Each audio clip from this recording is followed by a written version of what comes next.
Greetings, Facebook Nation. Mark David here. I'm doing a Facebook Live, and I'm going to just take a couple of minutes for people to show up. And this is a spontaneous one. And by the way, as you come on, do me a favor, announce yourself, say hi, where you're from, and any other comment that you would like to make. I want to let you know in advance. I want to talk about a topic that is pretty near and dear to me, and we're going to talk about the brilliance of silence. It's kind of a bit of an oxymoron. We're going to talk about silence. Now that I'm saying that, it sounds a little goofy, but I think there's some wisdom in this. A good friend of mine, Marc, used to walk around with a badge that he would put on his lapel every once in a while that said, "Ask me about my vow of silence." Marc, if you're listening to this, I have never forgotten that. So we're going to talk about really how silence is a powerful tool, why we recoil from it, how to really engage with it, where we get tripped up around it. For me, I have a long-term relationship with silence. We're going to get into this in a few minutes, but first, I still want to wait for more people to come on. Say hi to me in the comments section below. Let me know where you're from. I got some extra sleep lately, and I'm pretty excited. It's the little things in life, more sleep. I find that. Where's everybody tuning in from? Let me know where you are from. And it is Mr. Denver Hudson. How's it going, buddy? And it is a great topic, I think, and I'm glad you and I think that. Thanks so much. Hey, Marcy, glad you're here. Hey, Karen, let me know where you guys are from as well. And I'm going to just chill for a couple of minutes with you. Hello, Barbara. She said, shh, silent here. I love it. Denver's from Indiana. Mr. Denver Hudson is from Indiana. I like that name, Denver. It's pretty cool. Laura, thanks for saying hi from Tennessee. Appreciate you being here. Appreciate you being part of the conversation. For me, I would love to say to you that I am biased about silence. And I think we tend in this culture, we're putting so much energy into communication. Sky, I'm in Utah, originally from Argentina. Welcome, my friend. Glad you're here. My son's name is Sky, but it has an E at the end. So silence. Okay, silence. We are often taught to fill in the blanks. We're often taught that unless you're saying something, unless something is going on, then it's not okay. One of my teachers said many moons ago, he says, before you speak, check in to see if it's an improvement on silence. And the first time he said that, and the first time I heard that, it kind of blew me away and it touched my heart, because I realized that it kind of described me a little bit. I grew up into this world. I came into this world a stutterer. So I used to stutter literally, and I kid you not, every word about 10 or 11 times. So back in those days, they referred to children like me and people like me. Hey, Nate, glad you're here. Hey, Marcy. They referred to people like me as notorious stutterers. It sounds like you're a criminal. It sounds like it's like Bonnie and Clyde, notorious bank robbers. So I was considered a notorious stutterer. My parents took me to all kinds of special schools. They tried their best. And what happened was there was no solution. And what I did, because kids would make fun of me, and because it was very embarrassing to stutter every single word many times, so I got silent. And I wouldn't open my mouth. However, what I did was I listened a hell of a lot. And I really learned to value silence, and I started to create my own inner world. And I find that I got comfortable with myself in that silence. And it really increased my relationship to everything that was going on around me. Hey, Jamie. Hey, Susan. Glad both you ladies are here. I learned about people. I learned about the world. I also learned that not everybody listens. Have you ever had the experience when you're a listener? Maybe you meet somebody for the first time, you're in a conversation, and you're listening, and you're actually really listening. And after a while, the person says to you, like, wow, this has been such a great conversation. And all you did was listen. You actually didn't really say that much. But people will recognize a great conversation when there's listening happening at the other end and we feel it, it's not always tangible in terms of how do you measure listening, but you know when somebody's listening to you. I feel it. I think you feel it. And that to me is so, so powerful. So it's one of the gifts I feel I can give to people. And, we've all got our gifts that we give. For me, one of mine is I know how to listen. And to me, listening means I create silence in this thing. So in my head, I go silent. Hey, Carmen, thanks so much. Thanks for the love. I go silent in my head. So when I'm able to create silence, and what does that mean? There's all this mind chatter that goes on in the human mind. The mind for many humans can be a torture chamber. We get obsessed with thoughts. We're thinking. There's this constant radio station playing. The radio station might be playing, I'm no good, I suck, my food, my body, my health, my life, my money, whatever it is, the mind could be pretty intense. So one of our jobs in life, and this is what I learned from the path of yoga, is that one of our great challenges in this world is to learn how to harness the mind.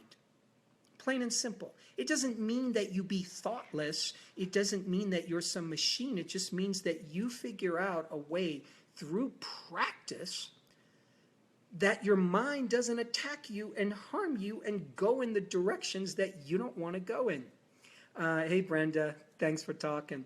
So to me, you can actually train yourself to listen. Listening is something that we learn. And by the way, that's exactly what we train our coaches to do in our eating psychology coach certification training. Really teach them how to listen. A lot of people think, wow, I'm going to be a great healer. I'm going to be a great coach. I'm going to be a great practitioner of any kind, which therefore means I have to know how to fix people. I have to know all this information and techniques and tool. True that. Put that aside for a moment. You could have the greatest tools in the world. You can have all this knowledge crammed into your head. If you and I don't know how to listen, if we don't know how to go silent, so we tune out everything to see what's going on over here in this other person that we're trying to help, then we cannot possibly be the best we can be in terms of a coach, a healer, a teacher, a guide, a mentor, a lover of the person, of life. Because we got to listen to what's happening. Hey, Mike. Mike says mindfulness. Bingo. And to that word mindfulness, I want to add soulfulness and heartfulness. I think it's a package deal. Hey, Leah. Hey, Michael. Glad you're here. So silence, let's value it more. And yes, that can mean the sounds that you create on your own. Because in a sense, when you think about it, all creation, everything that you've ever seen, a car, a computer, the house that you live in, the apartment, the food that you eat, somebody invented all that. And it grew out of silence. It grew out of, there's some kind of inspiration. There's some kind of thought process. And we get so distracted in this world. There is so much nonsense going on that pulls us away from silence. There's so many people that want to chit-chat, that want to gossip, that want to talk nonsense. And that's fine when you have that urge. Hey, Mike. Hey, Johanna. Thank you so much for being here. Thanks for the love.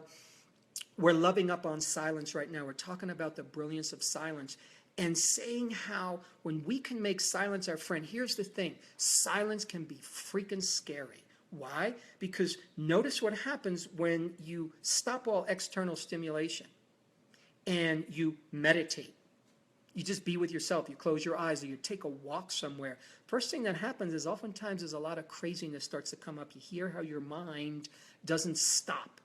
And when the mind doesn't stop, it doesn't allow for creation because it's taking up its own energy, just jerking itself off in a weird kind of a way. The mind will continue to be in a habitual mode and do what it's always done. Hey, Bailey, thanks so much. The mind's going to do what it's always done. So we have to jump in there. We have to insert ourselves, insert our consciousness. Mike says, the mind craves control. How true is that? you know? And so the mind wants to control. The mind even wants to control silence. If it doesn't like silence, it's going to fill it up with noise. So I'm just curious, could you share a little bit about like how you can learn to quiet the mind based on your experience in the yoga community? yes. So Emily, who's the CEO of the Institute for the Psychology of Eating, is sitting over here. She's in the chat room, and she has just wonderfully asked me to share, like, wow, how can we train the mind to be silent? I love that question. So let's first consider silence is a practice.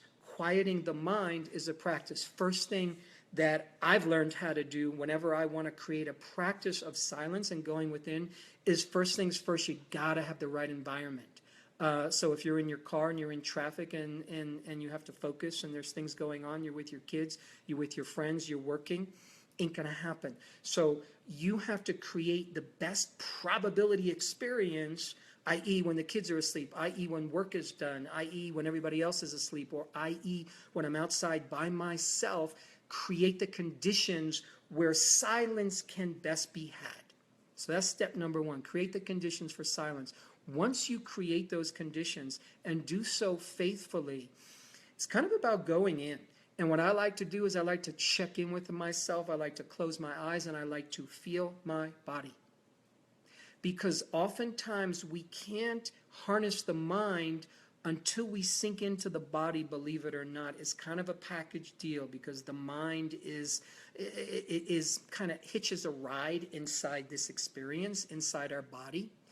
So when I can check in with my body, when I can embody, when I can breathe into my body, when I can make sure I'm in my toes, when I can make sure I'm in my bones and my muscles, and I'm in my breath and I'm in my breathing, and breathing is one of the greatest ways we can embody and step into a bit of a relaxation response.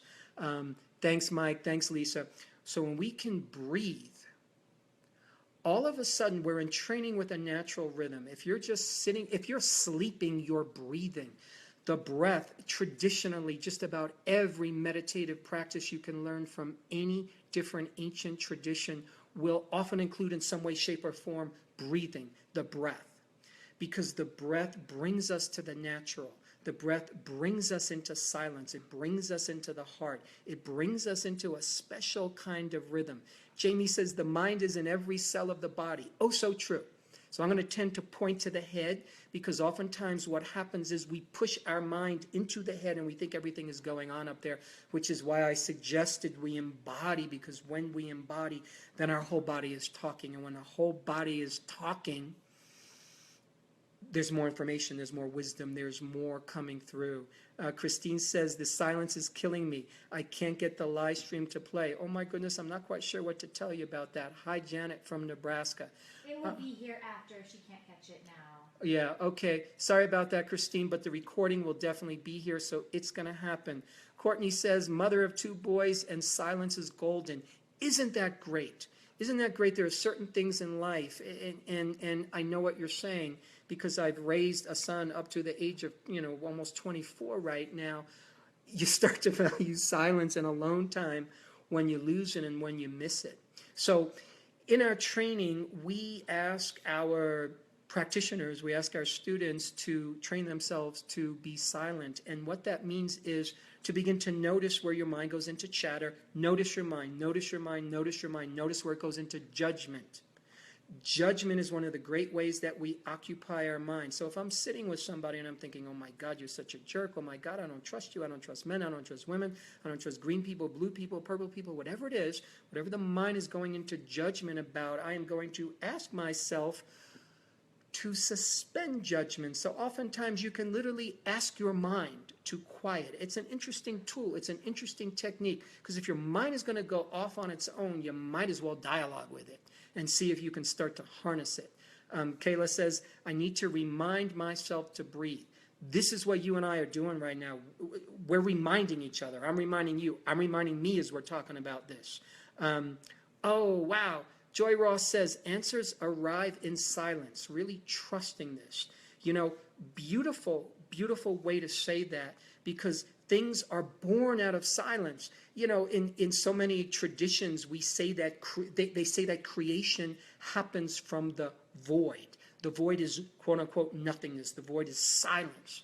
So in essence, any epiphany that you've had was likely preceded by nothing, by silence. Creative ideas often like they come out of nowhere, but nowhere is often really silence. Thanks, Janet, for the love. Jamie Gandy says, the power of the pause. How true. How cool is the pause button, right? You go online and you're watching this, you're watching that, and you push that little pause button. Man, does that feel good. Because when I want the noise to stop, the music to stop, the person yakking on my phone or on the computer, on the video, yeah, pause. So we need to learn how to do that for ourselves. Linda is from Western Australia. Thanks for being here, Linda. Janice from Germany, hello. Fatima, good day to you as well. Really appreciate the love. So we're talking about the brilliance of silence. So I was saying that in our training, like one of the key things that we do in our first module is really kind of dig into silence. But what's happening is silence is also listening. And what I want to suggest, check this out, see if it resonates for you. Listening isn't necessarily something that you do. Listening is something that we step into. There's this thing called listening that you can actually create. You can open up the space for listening to happen. So we're moving from silence to something that's a little kind of more active, and it's listening. So we're now noticing. We're now gathering data without judgment, kind of shutting off your mind. And this is what the great doctors do, the greatest practitioners of any kind. I don't care, you're a chiropractor, you're a naturopath, you're a physician, you're a nurse practitioner, you're a coach, you're a life coach, you're an eating psychology. We listen. And we let information start to gather. And when we're thinking with our whole body, when we're letting that input come in, because we're all listening, we're doing whole body listening, all of a sudden the wisdom of life starts to collate information. I want to tell you a story about a client of mine. First time she came in to see me, she was coming in for a weight issue, and she was in her 50s. She was trying to lose weight for about 35 years. So this woman has been dieting since she was 15 years old. And what I noticed when she came in was she had a ton of energy, and she was so empowered in herself to talk about her journey, what was working, what didn't, and essentially nothing worked, because here she was 35 years later, still not hitting her goal. What I noticed about her was that she had a brilliant intellect, a brilliant mind. She knew more about nutrition than most health coaches I know. She knew more about counseling and coaching, even though that wasn't her specialty, because she had been the client, she had been the customer, she had been the patient for so long. And I was looking at her thinking, you're living here. You're living in your head. And before we even talk about weight loss, let's talk about this thing called embodying. Let's talk about this thing called dropping out of the head, dropping out of the mind. Our work became her learning to live in more silence, her learning to let go of, how do I lose weight? What am I supposed to do? Is this diet working? Is this diet not working? I asked her to go on a couple of months, 2 months, no diet. That was her diet, of no diet. Just let go of dieting. We can always come back to it. Yes, I know you want to lose weight. You've been trying to do so for 35 years, but we're actually going to push the pause button on the weight loss just for the hell of it, because we haven't done that yet. So I'm going to put weight loss to the side, and then we're going to let all the conversation about how to do it, we're going to just let that go. And do me a favor, when you eat, just notice your food. Do me a favor, when you're eating, feel nourished, feel the pleasure. What does it taste like? Where do you feel the meal in your body? What does your belly feel like? All of a sudden, she realized she was a fast eater. She realized she never paid attention. She realized she was not present in her body, present with food. So all of a sudden now she's starting to get feedback from herself. So it's not like I'm telling her everything, even though I'm the mentor, I'm the guide, I'm the coach here. But I'm asking her to really pull forth her own wisdom. And in order to do that, she needed to quiet her mind. And the one place in specific she needed to quiet her mind was around weight loss, weight loss, weight loss. I hate my body, I hate my body. Those noises were so loud she could not hear herself. She could not hear her body wisdom. She could not hear her own brilliance. She could not hear her own destiny. Lisa says we are numb by our knowledge. Yeah, too much information also often numbs us down. Lauren says, yeah, I found mindful eating was key to healing my relationship with food. It's so important. It's all about getting present. So by the way, with this particular weight loss client, what eventually happened over time was she developed a more empowered relationship with food. She developed a more empowered relationship with her body. Before she ever lost any weight, she was gaining herself. She was gaining more dignity. She was gaining more presence. She was gaining more awareness, more listening to her body. So, and this isn't for everybody. So I'm not saying that this is the general thing about weight loss, but you can apply this to a lot of people. That oftentimes before we lose something, particularly weight, there's actually something that we need to gain. There's something we need to add on.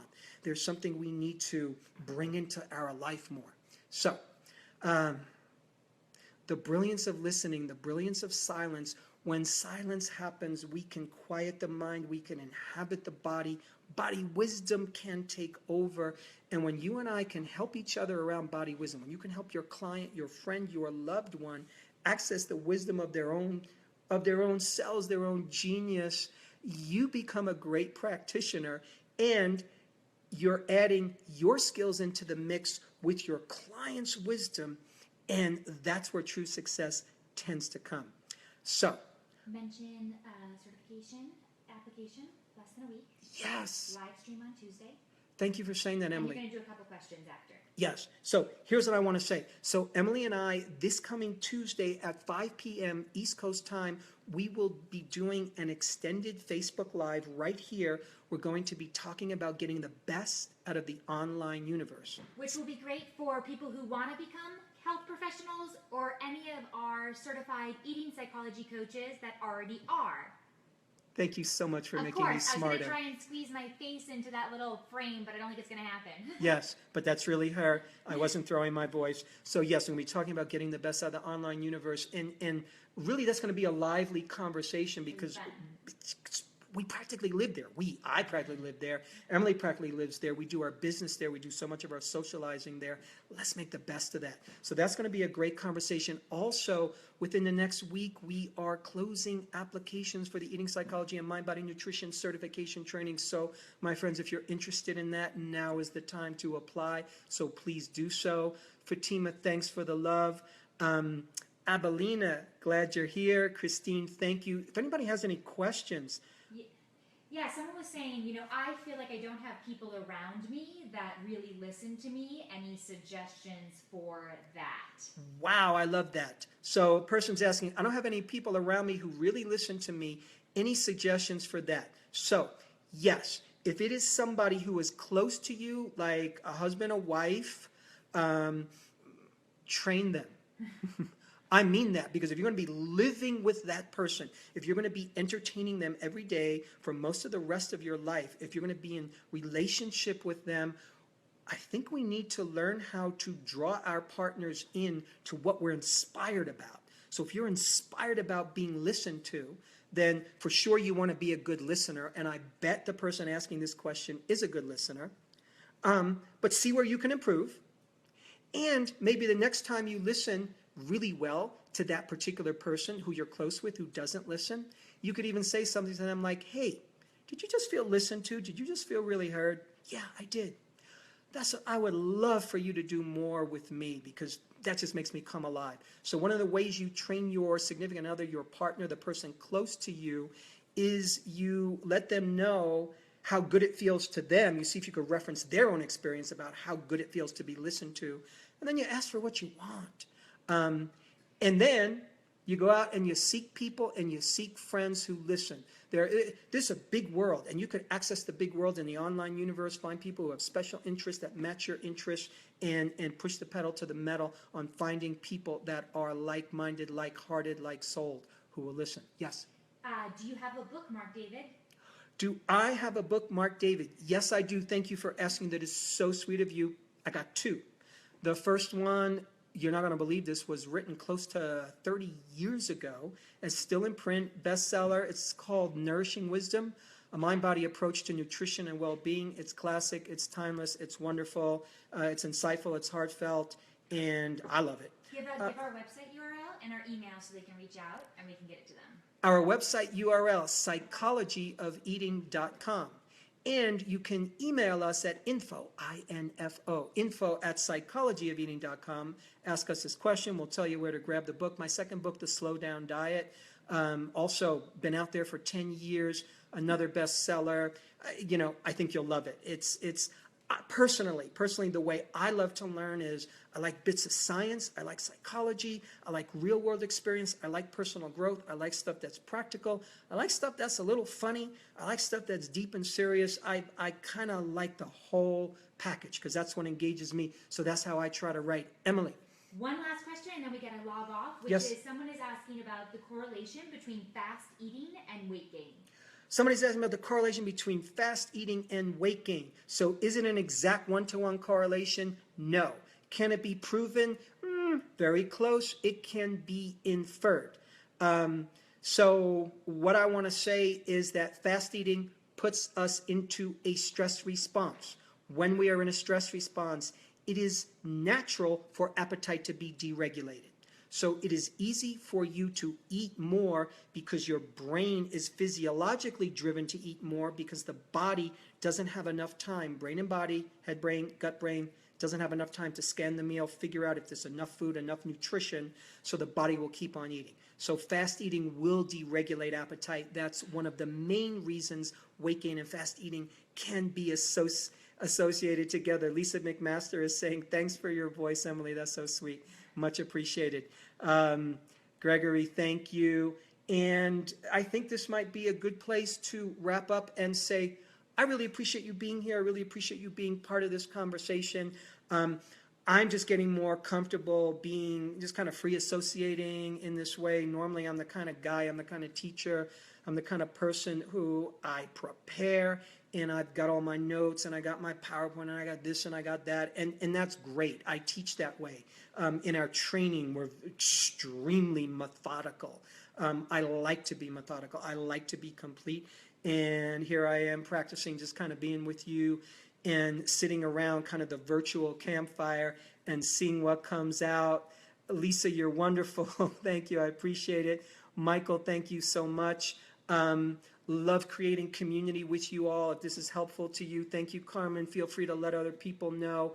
And again, I just want to say one more time, Emily and I will be doing an extended Facebook Live this coming Tuesday, 5 p.m. EST, on getting the best out of the online universe. Good conversation, really, really good conversation. And also, one last reminder, again, that applications for our Eating Psychology and Mind Body Nutrition Coach certification training are closing within the week. So if you're interested in that, now's the time to apply. Mike, thank you. I will have an awesome time. Slow Down Diet and Nourishing Wisdom, someone's asking. Just say the names again. Yes, so the two books that I've written are called The Slow Down Diet, and the other one is called Nourishing Wisdom by Marc David. It's Marc with a C. If you think it's Marc with a K, I won't even know you're talking to me. That's what I tell people. So Maya says, no idea who you are, but I'm intrigued. Thank you, Maya, very much. That's very courageous and brave to say and very honest. Christine is saying, I'm here, but the video doesn't work. Again, I will let you know that this will be, even though it's live right now, you will be able to access it as a recording later on Facebook, in fact, pretty soon. So tune in again, and you can see me talking with my pretty tree out the window. So my friends, thank you so much. I really appreciate you, and I hope we have more great conversations together. Take care.